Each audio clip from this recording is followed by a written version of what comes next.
ఒకప్పుడు ఇండియాలో Samsung, Nokia లాంటి దిగ్గజాలకి చుక్కలు చూపించిన బ్రాండ్ మన మైక్రోమాక్స్. అప్పట్లో ఇండియన్ మొబైల్ మార్కెట్లో మైక్రోమాక్స్ ఒక సంచలనం. కానీ అలాంటి కంపెనీ అసలు ఇవాళ ఎందుకు కనుమరుగైపోయింది? Let's find out. 2014 టైంలో మైక్రోమాక్స్ ఇండియాలోనే నెంబర్ 1 స్మార్ట్ ఫోన్ కంపెనీ. వీళ్ళు ప్రజల పల్స్ పట్టుకొని మొబైల్స్ తయారు చేసేవారు. విలేజెస్ కోసం 30 రోజుల పాటు బ్యాటరీ లైఫ్ ఇచ్చే మొబైల్స్ ని తీసుకువచ్చారు. ఇంకా ఇన్నోవేషన్ గురించి మాట్లాడుకుంటే ఇండియాలో మొట్టమొదటి డ్యూయల్ సిమ్ మొబైల్స్ వీళ్ళవే. అలాగే అప్పట్లో ఈ కీబోర్డ్ మొబైల్స్ అంటే మామూలు క్రేజ్ ఉండేది కాదు. ఆ టైంలో తక్కువ ధరలో అదిరిపోయే ఫీచర్స్ తో మధ్యతరగతి ప్రజలకు మైక్రోమాక్స్ ఒక వరంలా అనిపించింది. కానీ ఇక్కడే ఒక అసలు ట్విస్ట్ ఉంది. మైక్రోమాక్స్ సొంతంగా ఫోన్స్ తయారు చేసేది కాదు.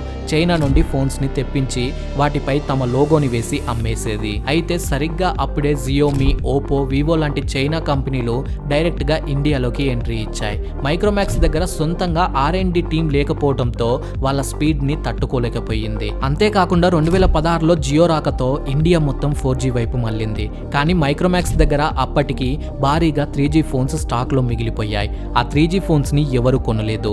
ఇంకా కొత్త 4G ఫోన్లు వీళ్ళు త్వరగా తీసుకురాలేకపోయారు. అలా కళ్ళ ముందే సేల్స్ పడిపోయాయి. మైక్రోమాక్స్ సామ్రాజ్యం చూస్తూనే కుప్పకూలిపోయింది.